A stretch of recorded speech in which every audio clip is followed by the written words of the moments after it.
artist down the street. The artist down the street to you is more nicer. These old ancient things. What are you? Just a bunch of old things that you study about. The answer is, you don't know anything about art. You don't know what they don't know. So therefore, to you, art is dead to you. That's music. The same thing as architecture. You don't know anything about architecture. Look at the beautiful room. What does it mean to you? You came into the room. What does it mean? Everybody else goes, oh, wow. And they understand the history of architecture. It has meaning. Maybe a person who's a chemist knows about chemistry, and a person doesn't know. And it doesn't know. So this type of world is dead. So the world of God-fearingness and God is dead. Therefore, the wicked man is called dead because he doesn't have the sensitivities of the understanding of seeing God in the world. And therefore, we say Seichel Tov, you have the right Seichel understanding as a child who is guided and has God-fearingness. Seichel Tov, that's called understanding. Other people learn that the word Tov is not put together. Seichel Tov is like one word, like a noun, but really it is an adjective, and therefore the adjective means like Ruach HaKodesh. She has a spiritual height of holiness. Okay. But anyway, it means that it means a certain spiritual way of seeing the world. And what is the ending of the pasuk? Tihilato omed et la'ad.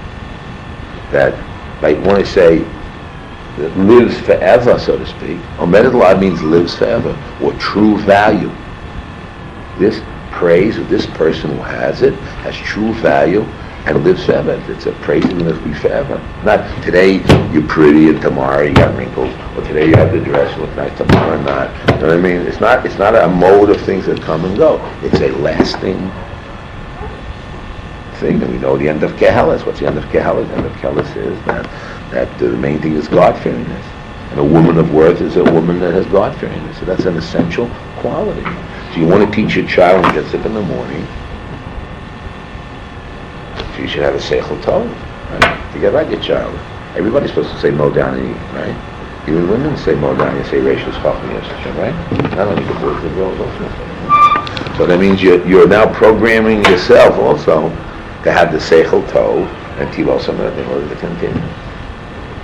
Now if you're missing that, well, like I say, you're missing Seichel Tov. We mean I'm missing Seichel Tov. I'm a smart person. I know what to do. I have the right balance and blah, blah, blah, blah, blah. I got these degrees. I know. But the answer is no. You're missing Seichel Tov. Seichel Tov is a balance of your Shemayim. Okay? Now how do you implant it into children? How do you implant it in yourself? Well, we said, I mentioned yesterday, 2 days ago, that already when Eric Burns wrote his first book, Games People Played, so he talked about the individual playing his local game, and his payoff that he gained was his personal payoff. And as things developed as years go by, there's a thing called family games. Family games. And there's also in the Torah we have family games is that we explain that. Let me explain it again a little bit. I want to have a Kolo meeting. We'll talk about family games, we'll talk about community games. So that there are certain things that the parents have children and they put them all these children into a pot, so to speak. Making a pot of food. So you put a little rice and you put a little vegetables, a little meat. You want to cook it all together. You want all the soup, all the meat, whatever, to come out with one taste. So what do you want? You put all these kids in one pot called the family pot in the home, and you somehow holler, shout, scream, hit, kiss, love, whatever you do, games, gifts, and you want all the kids to come out straight, to be one way. You want them to be Talmidei Chachamim, Tzaddikim, you're a Shemayim, whatever you want. And you want to get these kids to come out. You make this one challah. You want to all come out all the same size and all the same. That's what happens. Now, there's a certain thing called a risk factor. A risk factor means that that you don't want to risk your children. You went through all these ups and downs in your personal life. You want those things to happen to your daughter? What happened to you or to your son? Do you? No way. So now you want to protect your daughter or son, that they're not going to live the life. If you're a poor person, you want to make sure your kid got the money. Or when you went to college, you had no money, you want to make sure your kid has all the money. So you give the kid $20,000, $30,000, like prepare in advance. Let them go to college and they'll have all the fun. Whatever goes on, let them have the free. I didn't have the fun, I didn't have the money. That's the non-Torah world. The Torah world, I want to make sure my kid doesn't do any raw favors. I want to make sure he's going to be a little bit Torah, etc. So you want to get rid of the risk factor that anything goes wrong with that kid. So you work hard and this and that. You make them stay from this, don't look at this, and okay, things go by. Now the family never talked out the real inner feelings. Because if you talk about, do you believe in God, don't believe in God, you slap down. If you talk about Emunah Hashem, Chas v'Shalom, you're not allowed to have that. No Emunah, you have to have Emunah, you have to have faith. So there's a lot of things in the family that you keep it hidden. The mother and father keep it hidden, their life history. They never worked out their midos totally. So there's things called hidden games that the parents are hiding, and that all the kids are smart. Just a little kid's born, a girl's born, you to her hair, she smiles, you have to change her right away. You know right away that's a girl, and you know what a boy is. Right away, they're ready. All these little babies are smart. Of 3 years old, 5, 10 days old, they know all their game. You know, man, woman, they know how to manipulate by crying, woo-hoo, you wake up in the night, and they watch. All these little kids that didn't go to college, university, never passed university, all these little kids are all smart. They manipulate their parents day and night to get what they want. These little smart little kids. Okay, so now these kids pick up from the parents the hidden things what mommy and daddy are hiding. The hidden things of mommy and daddy, right? So they hide these things, they get together. Now, what they do is, they want to all be in this pot. They want to come out nice and straight and get the love of the parents. Sometimes one kid, there's jealousies among the kids, so some kids do one way, another way. Okay.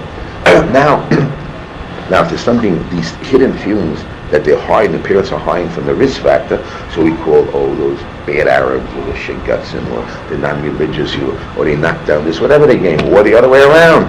They pick up the other game. They pick up the game. We have to be liberal. We have to be nice with the game of the parents. We are different. We're liberal. We have to look like hippies. We got to feel this way and that way. So the kids pick up certain games and things to keep the game going. Now, in that game of the story, let's say all the kids are good, right? So I'll tell you a story. In Alcoholic Anonymous, they work to make sure that people don't drink. You heard of that organization? Now, they had one chapter that everybody around in their whole community, nobody's drinking. And what are they going to do? They have to keep their game going because they have to be the rescuers. They have to save people. There's nobody to save. So what happens? So 4 or 5 of the members decide they got to save. This is subconsciously done, not consciously. And they have to decide that they got to get drunk in order that the game should continue for the group, in order that they're able to rescue people. So, that's a new idea. And that in the family game, or whatever unit they're doing, people start acting out the unhidden thoughts to make sure the game of the family goes on. So if the family is supposed to be kind and good, or other people, they want to be pure. So one of the kids picks up the game and says, I got to be the bad one. I got to be the one that has to make the money, and Machal Shabbos to make the money in order to help my parents. So I got to be the tzaddik. In a way, there's tzidkas that are taking over the game of the parents. They love their parents, they love their brothers, to keep on this game. I want to make sure the family should feel good and able to, and the game of the family is to pick on. One of them should change their way to be whatever it is, the shlemiel, or the drunk, or the Machal Shabbos, or the boy that rebels. And they do this, and then later on, let's say the Machal Shabbos son, he makes money, parents support. So, look, Imam, give me the money. Therefore, it's justifying themselves for Machal Shabbos. They gave the money to the parents, or their arrogance, or whatever bad midos they have, and they prove their point, whatever it is. That's the game that goes on. So, here's a game that people play, and groups play, and also Klal Yisrael play. You mentioned the Makoshes Eitzim. They picked up the role that you had to go and do something that somebody in Machal Shabbos in order to make sure that nobody in Machal Shabbos is really a tzaddik. And even the Meraglim, some people learn that they're saying bad father. It's called a game called bad father. What's bad father? Bad father means that they blame their father. They blame their father, Meraglim. What they did, the Meraglim with tzaddikim. And then they wanted to help out these people called these Erev people who don't believe so much in Hashem. Hashem said the land is good and beautiful. We're going to prove to those people, help those people that they're going to really believe in Hashem and show Eretz is really, really good. So we're going to go there and we're going to ask Meraglim, because we're allowed to go to Meraglim, because that's the Derech HaTeva, the way of nature. We're going to go now to Eretz Yisrael and bring the stuff back and show the people that the Eretz Yisrael is good, and we're going to win the war. So they go out to Meraglim. Now they come back, and they have a problem. Now, they have a problem. How are they going to now? They're doing Al Pi Teva. How are they going to take responsibility to tell the people that the land is good when they saw Al Pi Teva, these giants? What do they do? So now there's a thing called Mesil Shurim Perik Chestes, that fear comes from Atzlus. Fear, Pachad, comes from Atzlus, laziness. Okay. Usually there's an order called there's fear, greed, and laziness. Fear, greed, and laziness. So one of the things that produce fear, according to Hashem, is laziness. You don't want to. The story is about the little ant. The rabbi, this guy says, "Oh, how can I go there? The animals there." You know the story. That lazy guy. Right, only, yeah. Ari Badera, and you look at the Nanti who works hard. Anyway, so they finally learns that fear, a lot of the fear, not all the fear, but a lot of the fear, or the phobias of fear come from laziness. Okay? Now, so laziness means not to exert effort. Not to exert effort. Too hard, comfortable, want to be comfortable, don't want to exert effort, whatever it may be. Because if you have your goal in mind, so then you have to exert all effort, but you don't want it for some reason. So whatever it is, or you find another way out. You don't have to do it. So therefore, they realize that in the world of Teva, how we're going to win these people. And if you do, we need exert a lot of effort, and you need to exert effort, how we're going to win. So Moshe Rabbeinu answers back to them and says, listen, God took us out of Egypt. In other words, what are you worried about? All these miracles took place. Rely upon Hashem. But they also believe in Hashem. They want Hashem to do it. They play the game called Bad Father. What is Bad Father is when the kid doesn't want to take responsibility, so they cry, whatever it may be. They say, oh, it's so hard, and they dump it on their father and say to their father, like in the Meraglim, listen, why you take us out of Egypt? Egypt was so good, and all this. We had all these wonderful what?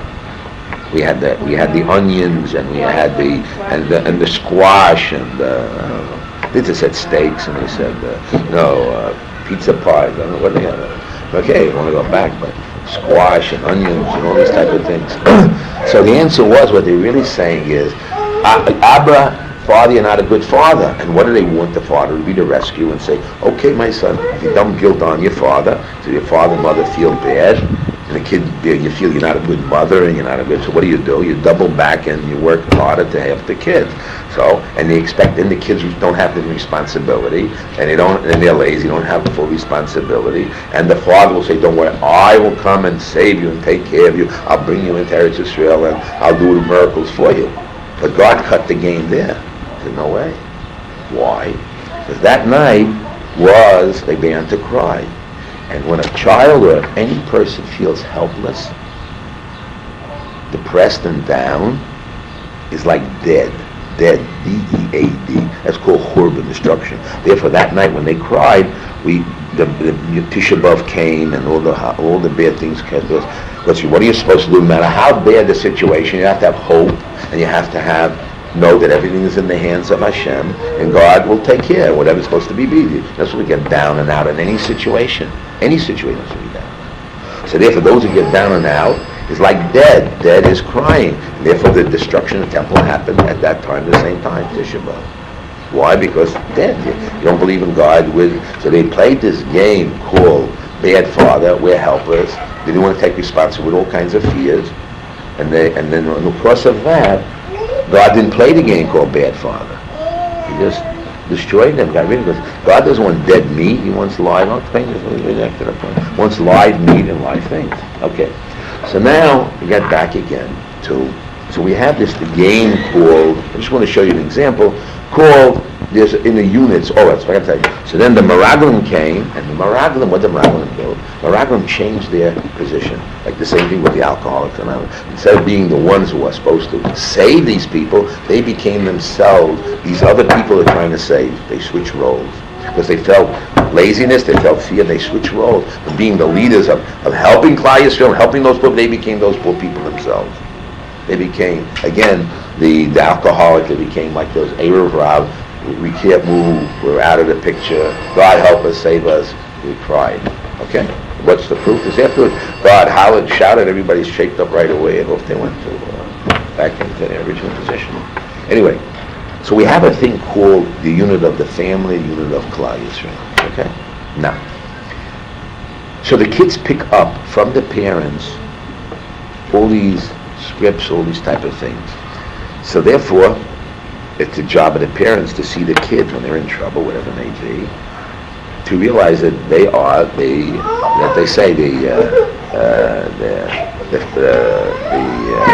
don't come, the fruit doesn't come far from the tree. You have to look into yourselves where you failed. Not you failed in teaching them. Where you failed in yourself, they didn't change your midos. We said, when is education charting works for a child? That's 25 years before they're born. Your education, before you have your children, what you are is what you're going to teach those kids. So the failure of education in a child is the parents. When a child steals, what do we say? The grandfather stole Torah. And the father Stole Torah? Torah. And the grandfather did something, the grandfather stole Torah, and the father cheated on his income tax, who knows what he did on his thing, and the kid began to steal. It doesn't happen by itself. So the way to correct it again is yourselves, and the responsibility comes to the parents, not the kids. The kids are just there, ready for guidance and help, and the parents, how they react to their kids. Well, how they react to the kids, they blame the teachers, they blame the school, they blame their friends. That's not true. If you have a child, and you teach the child right, let's take a girl, teach a girl. For all her life, she has to know, she has to protect herself. Because she's only 18 to protect herself, whatever, she's 23, whatever, she's married, whatever, she's an old lady. But just that she has to learn how to protect herself, take care of herself at all ages. It's not just only when you're young and this and that. In all ages, a person gets into trouble. So the education in a home is to train the girl in a way that all her life she has those character that protects her in the tznius and the right way, in order that all her life, Chanech Nalafi Darko, teach a child according to its ways. Even in the old age, it will be there. Not education is all the time. It's not just part-time. So now, getting back to the thing, so how do we teach, again, Yirat Shamayim? It stems from the home, it stems from the parents. You say the school, the friends. Okay. How come your kid is influenced by your friends and these other kids are not? Oh, I got real bad friends at school. Even if you have bad friends, the kid says, listen, I have character. I'm sorry. I don't do those type of things. I don't play those things. And he goes back out the windows. I want to play with other kids. The kid should stand high. Why doesn't he stand up? Because down deep there's some flaw in him too. Why does he listen to his friends? Why does he stand up for his views? Avinu stood up against all the people, against the idol worship, and Yosef stood against the Potiphar, the woman there. Where did it come from? It didn't happen. Why all of a sudden, where does character come from? Character is the home. Schools, you only give education, they can train a little bit, and then the friends add on, and what good friends. How come this child is associated to this child? How come? Why are you associated with the good boys? Why are you associated with the bad boys? Oh, those bad boys influence it, you know. What's happening? So you have to go back again to the sources yourself. Now, usually kids are growing up a little older, what are you going to do? Okay. So we've got to know how we're going to implant Yirat Shamayim into ourselves. Now, you can't reprimand yourself or holler at yourself. You have to improve, and you have to improve the house where you are and your husband, and together get more Yirat Shamayim. Now, Yirat Shamayim doesn't mean hollering and screaming. Yirat Shamayim doesn't mean discipline and spanking. Yirat Shamayim, like modesty comes in the home. Certain things, the tone of the family is the mother and father. The mother, the tone. But what happens? What are you stressing in your home? I want my child to play with other children. So the child knows, what does my mother want me to do? Not learn Torah, but to have friends to play with. So the whole purpose of education is what? To have friends to play with. I want religious friends or good friends. You know. That's not education. That's important to have friends. That's not it. The real training is the self-discipline. When the kid comes home, does he share his toys with his brother? Does he beat his brother up or sister up? What is he doing? Is he helping the house? Is he sweet? Does he daven? Does he? Now we're getting to the thing called motivation. In the modern world, what is motivation? Motivation is not I manipulate you to do what I want. Motivation is that those qualities which you have, I direct them and enhance them to certain goals. Again, there's two ways of doing it. I can manipulate you to do something. You really don't want to do it, you do it against your will. You have a salesman knocking on the door and he convinces you somehow to buy the merchandise and you make a mistake, but you accept it. You know what I mean? You made a mistake. That's called where you do certain things, social reasons. You really don't want to do it. You don't want to go to shul. You don't want to make the food for the cookies for the, you don't want it is, but somehow socially you do it because you got to do it. How can you be embarrassed? You feel down and low. People call you. You get dressed. You run to the wedding. You really don't want to go. You go anyway. You do whatever you do. That's called manipulation, and that people do it. Nothing wrong with that. That's how people do things. But there's another part. Motivation is what you really want to do. We can guide it in a way to do direct and right and increase the quality. The question is, what do you really want to do? Are you really God-fearing or not God-fearing? Do you get joy in God-fearingness and loving God and kind or not? Forget about what you do. You're a good girl, you're a good woman, you do all this to your husband, all these things. Now what? What is your internal panemius? What's the word?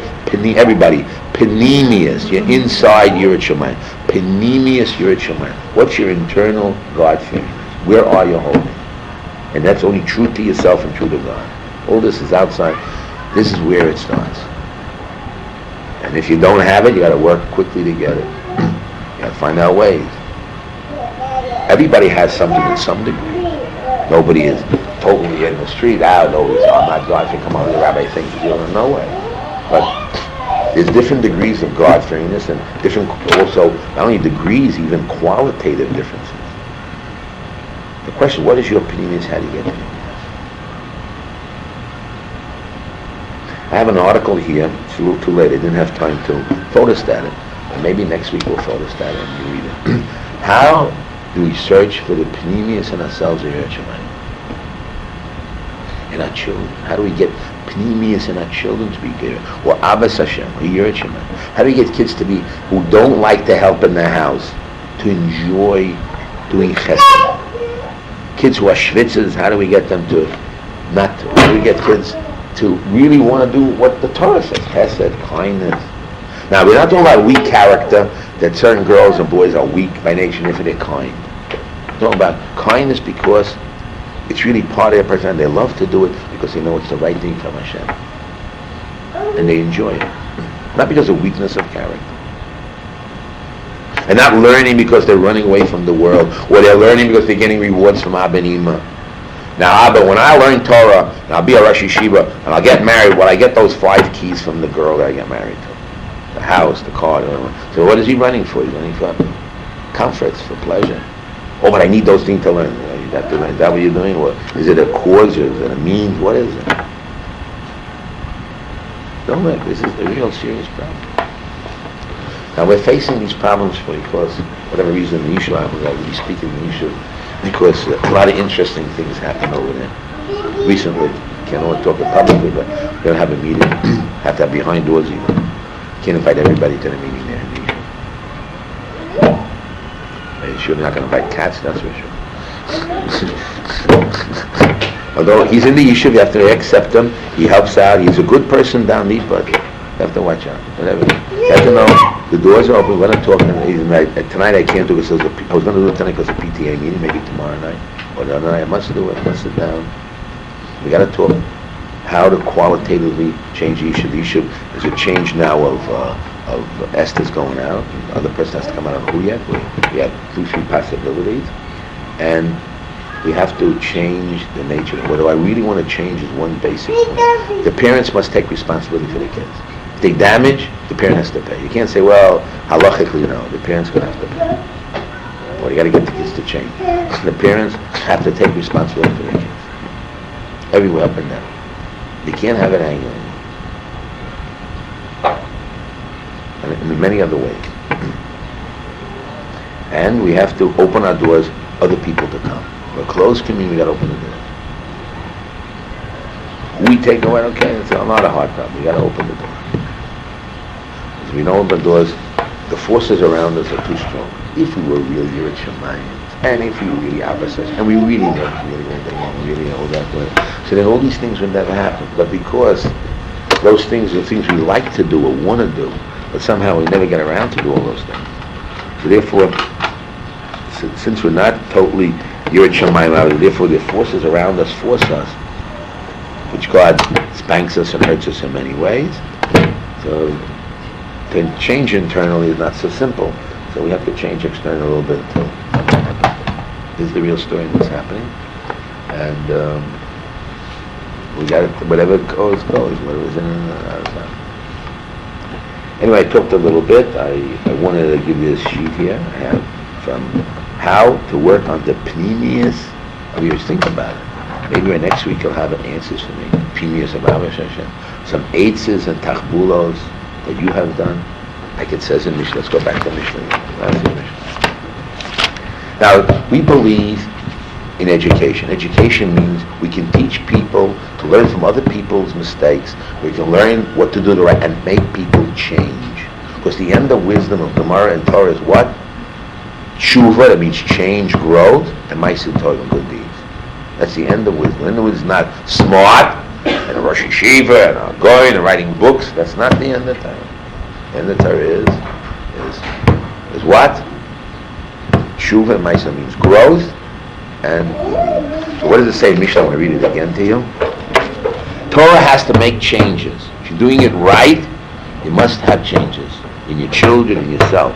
It makes a pesi orma, makes a simpleton cunning, a young child mizimor, discretion. A wise man will add, not just let's add now, but more than that. And another one will find tachbulos. So I want you to find tachbulos. That's Eitzam Tabulos. How? We'll give you a sheet of paper. Nobody will come, I imagine, but those who will come should come. We're going to find Tabulos. I have one here and answer to Tabulos. How you get yourselves. We talk about the children. We talk about that. We really talk about ourselves. You'd be a bit surprised. Why do we feel we're okay? And he brings it down. I wanted to bring it here. Why do we feel okay? Because we don't know what Yirat Shamayim is. So we think Yirat Shamayim is simple. So I'm okay, Rabbi, no problem. You asked anybody, I'm a good person. Yes, Hitler, I'm a good person. Look what I did. I helped Germany. What's wrong? I got them out of the dumps. I brought them out of the depression. People got out of work. I got them work. I had them jobs. They built the country. What do you want to do? That's what a president's supposed to do.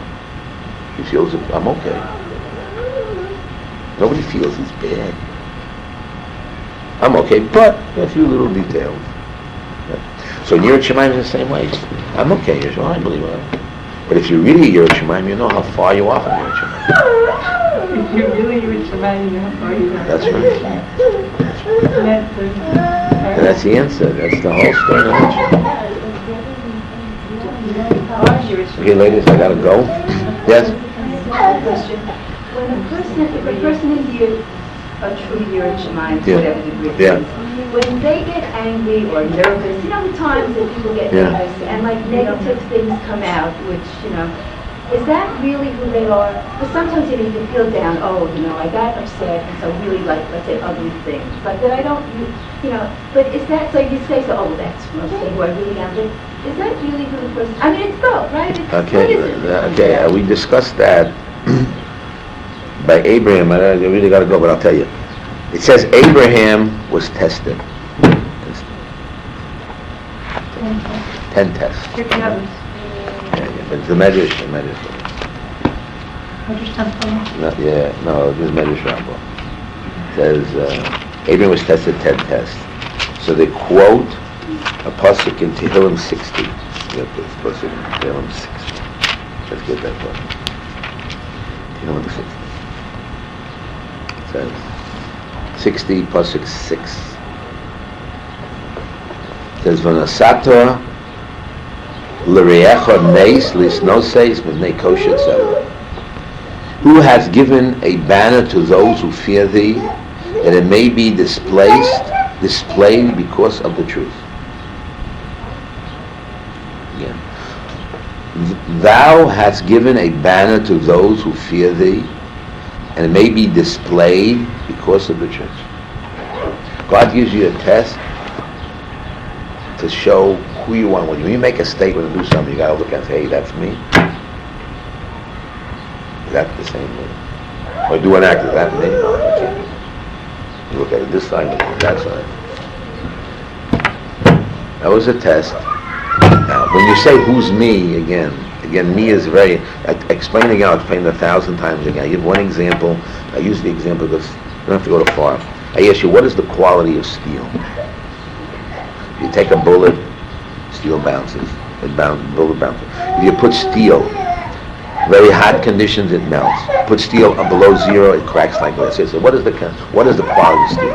And then yourself. It just means that in these circumstances, a part of you came out. It doesn't mean totally that way, and you're bad, but it does mean there is part of you that has to be, like part of the house has to be clean, swept. The dishes got to be done. The dirty dishes got to be done. I mean, the dirty clothing have to be washed. You have to. It doesn't mean you don't wash your clothing. It means you're not clean. The house is all dirty. I mean, there's certain dirty wash that you have to clean up. That's it. Okay? You feel better. One more question in connection with this. Just, I think like I heard somebody who said that in the time of anger, like Hashem doesn't judge a person. But he said he's angry. Is that? No, he judges everybody. Of course. I thought that was saying like, you know. No, Adarabba. Yeah. Any other questions? Yes. They got a problem with the Moroccan, and when they came back, they saw the giants, and at first they had good intentions. Then they came back. Was there a problem with the self-worth, feeling worried that, okay, they needed a miracle, like Hashem was going to fight for them, do the war. They had to rely on Hashem. And they did. That they had no self-worth, that they were worthy that Hashem could do this, or? Okay, look, there's about 20 different possibilities what went wrong. That could be also part of it. But whatever it is, they played a game. So you're talking about why they did it, what emotion they had. We saw a play called Bad Father. When things are no good, we go back, that's called Bad Father. That's a game called Bad Father. But they okay, you can say there's thousands of ways. There's a Ksav Sofer and there's the Ramban and what happened. I didn't get involved. I just tried to explain a concept that was that there's a thing called the unit and person changing roles. So the answer is to kill them? Well, I explained to you why killing them. There's one simple reason. When a person or anybody feels low and depressed and down, as if there's no help or they're lost, whatever, that is a non-religious position. You don't believe in God. You don't put your trust in God. That's called dead. That's called churban. That's called false tears. You always have to have hope. And God runs the world. You never want to get depressed and down. What? Any questions? That's cool. The Chiyal Adoros, they cried for generations. He reached a very low ebb. Okay, but God cut the game there, you see. For us, he continues the game on and on. But the answer is you have to know what to do. You have cases in the Torah that teaches us what's good and what's bad. We have the value, you get the balance. Again, the Seichel Tov, what we have to do. Okay, go. So we got to make an appointment at the Yeshiva. We got to talk about the kids. Gotta make changes. I hope so. Let's see if it. Look, every day to me is a world. I don't know where I'm holding every day. What? Okay, good. Tonight is out because there's an 8:00 thing here in Tziyon. I was going to come tonight. I told my wife, tonight. Then I heard as a parent teacher, you can't have two things. You can't make it too late. So it's not that. I'll make it on Wednesday. God willing, if not something changes, anything can change. We have to talk about the kids. We talk about the parents. We have to talk about the kids. Any suggestions you have till then, what to do, situations, we have to talk about it. Because if we want to grow, nobody will come to our settlement if they see the kids this way. Nobody. We got to get growth. Yeah.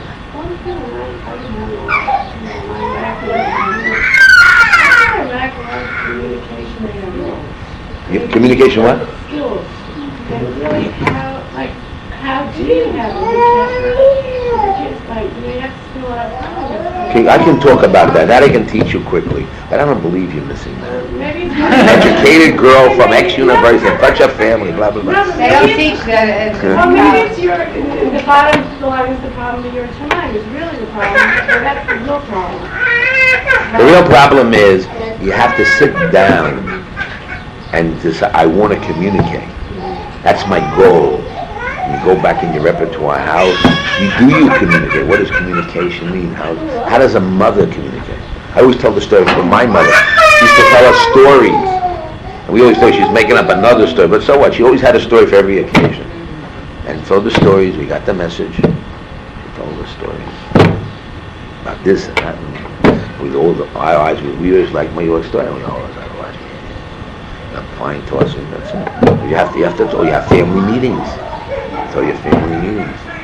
I don't know how many people you have family meetings. I talk about it.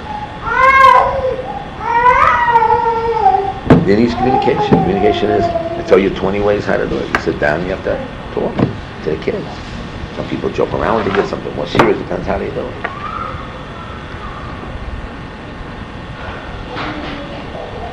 I was in Chicago and met a man there. He was talking to his kids. He talked all kinds of subjects, all kinds of things, they communicated with the kids. And then when there was a problem in Chicago, I can't remember the story exactly. He was selected in the whole United States to speak to these people. I forgot that I forgot what the story was exactly. Something was international on the television. He was one of the people who communicated with the people. And I figured the reason why he did it was because he had good communication with his kids.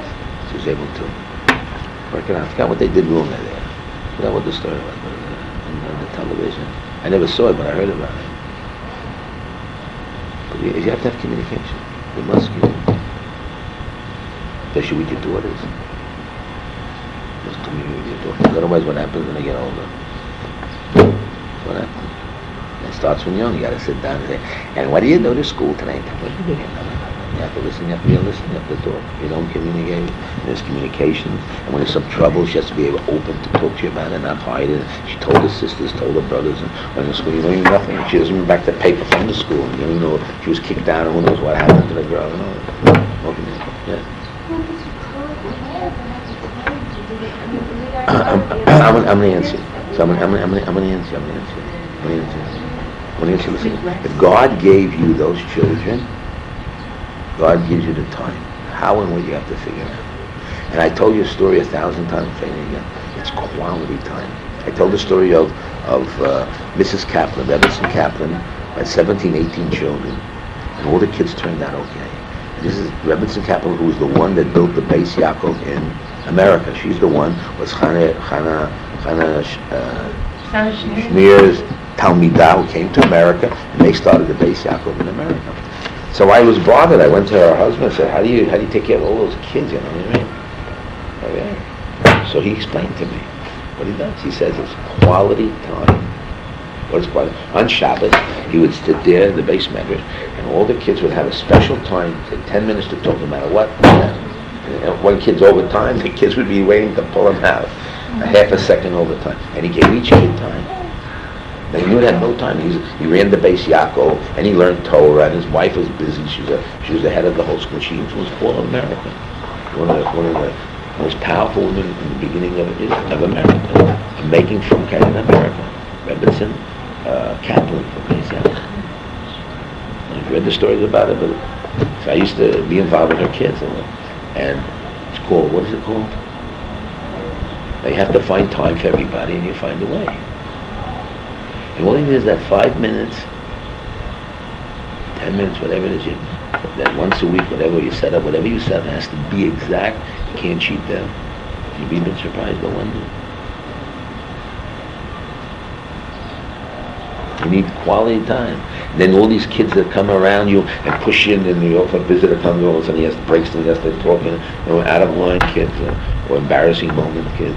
So, because you don't give them a certain place and space. So they'll do all kinds of tricks and jump and break things until you get the attention.